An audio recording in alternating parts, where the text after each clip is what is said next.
According to the International Numbeo Crime Index, South Africa is the 4th most dangerous country in the world. 56 people are murdered daily. South Africans are in a constant state of fear, and many have lost faith in the police services to protect them, giving rise to vigilante groups across the country. Mayitsha, an organized vigilante group operating in the Middle Drift area of the Eastern Cape. They have a council of 15 men who are judge, jury and executioners, and they've been operating since 2017, largely untouched by the SAPS. We got exclusive access into the inner workings of this vigilante group. 𝗀𝗶𝗆𝗆 is a founding member of Mayitsha, which was formed due to an increase in crime in the area and a lack of police action. The nearest police station to the area is 25 kilometers away. What were some of the things that were happening in the community that made you decide to start this group? The old lady was raped and killed. One of the young boy was stabbed to death. We report, no response. This lady was killed by his boyfriend. Then we take the boyfriend to the police, but the law, one of the justice released him. He said, no, there's not enough evidence. No one was arrested. Things are not good, man. We don't have a choice because we want to protect our people. When the Mayitsha group started, they were working with the police by handing over suspects. But when there were no convictions, they took the law into their own hands and started their own court system from this town hall, where a council of 15 men questioned the accused and witnesses. Chairperson of Mayitsha and his committee is standing there, and the chairperson of Mayitsha is gonna share the meeting. Anyone allowed to come and anyone allowed to ask questions if you've got a question. When court is in session, a whistle is blown for the community to attend.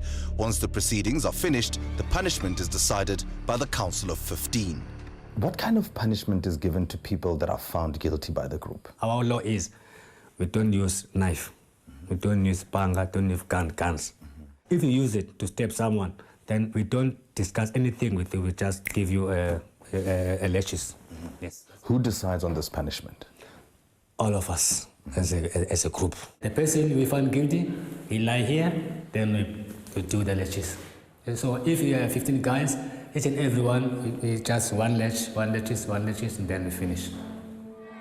In South Africa, 3% of the population belong to some form of a vigilante group. This rises to 5% in the Eastern Cape.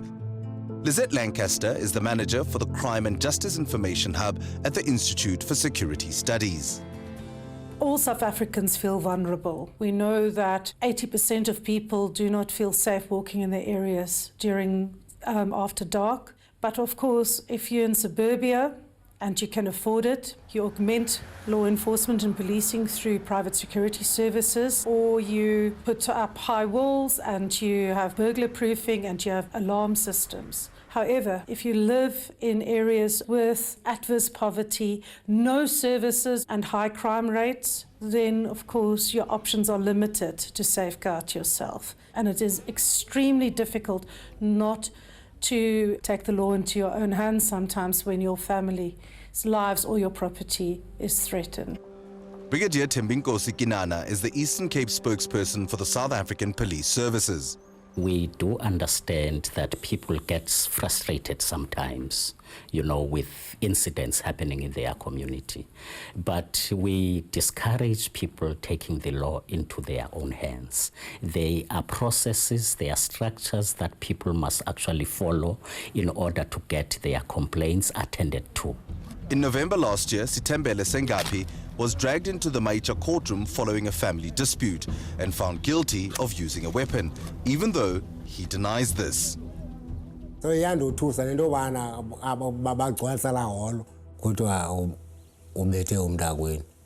So into ebukhali abayisetyenziswa nje andisebenzise umuntu obukhali. The only thing make us to be involved on that matter is because of 𝗶𝗵𝗆𝗆 was having a weapon. So ke babendibethile ndagatsa. Basikatsa nomnina wami. Basikatsa iholo laligcwele igolo wonke kwala holo. Ngemvuko ezithu. Wonke umuntu waseholweni? Wonke umuntu eholweni. These groups are formed out of desperation And often there's great support for them in these communities. And often the evidence suggests that crime plummets in these areas because of patrols by these groups and interventions. But as with all group type of activity, it is extremely difficult to control the actions of the group. Vigilante type of activity can often turn ordinary people that just want order in their areas into violent criminals. 𝗶𝗂𝗃𝗀𝗃's son, 𝗵𝗀, was apprehended by Mayitsha and accused of rape and murder. Kuthiwa wathathwa ke apho wasiwe eholweni wayoncinwa apho ukuncinwa kwakhe apho khangaphinda abuye bayombulala ngasemlanjeni ngathi ubulawa inja nasezinjeni ke lo wam ubulewe ubunjanyana. Since Mayitsha started in 2017, there have allegedly been 3 incidents where the punishment escalated from shambocking to death, as was the case with 𝗵𝗀. Was it the community or was it members of the Mayitsha group that eventually led to this guy's death? No, it's the members of Mayitsha, not a community. Do you regret what happened to 𝗵𝗀? Yes, we don't want those things happen. The intent is to make the person know what is done is wrong. Then they must stop it. To go to someone's death is not our aim at all. Have you ever tried to communicate with his family to maybe apologize? Yes, I did. Yes, I did. For that time, I was a chairperson. Has anyone ever been arrested, or what sort of justice should then be given to someone that has now done that? No, there's nothing happened after that. Yes. No arrests have been made with regards to 𝗵𝗀's death, which took place in 2017. But 5 members of the Mayitsha group have been charged with assault for what happened to 𝗃𝗵𝗶𝘀. They're all currently out on bail. You know, this group has, this tendency of intimidating everybody in the community, that nobody must talk to the police, nobody must give information to the police, and we would find ourselves, being accused of having dragged cases or not making, breakthroughs, only to find it's because of these, challenges that we're trying to, address. Yo, kubuhlungu. Ngoba kaloku sivota eMzantsi Afrika sivotela into okokuba xa sicela uncedo silufumane. Uma amapolisa indawo ogqibela ebomini bethu siphila uba siye kuwo sithi makasincede. Dr. Welcome, how sure are you that every time somebody appears before you, you get it right? At the moment, all the people we find guilty, we spotted on. No one can say I wasn't doing anything, but I was punished. These groups are acting as the police, the prosecution authorities, the court, the Department of Justice, as well as the prison services.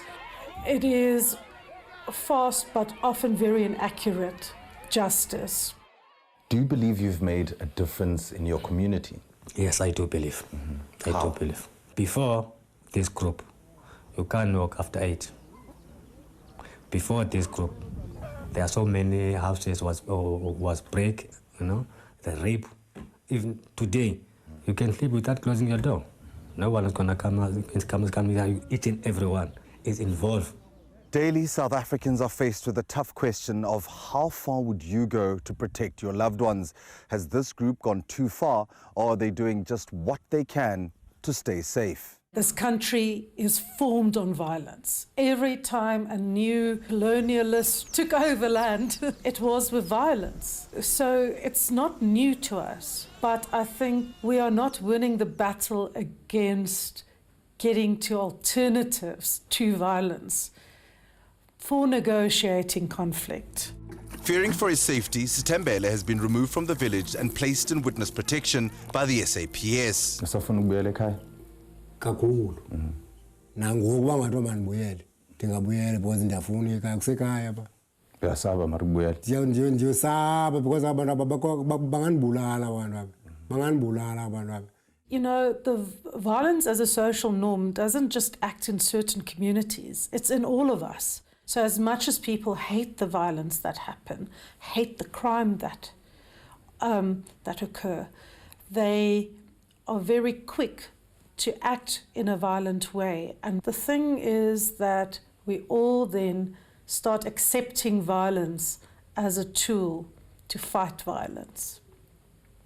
And I do not know where that would leave our children one day.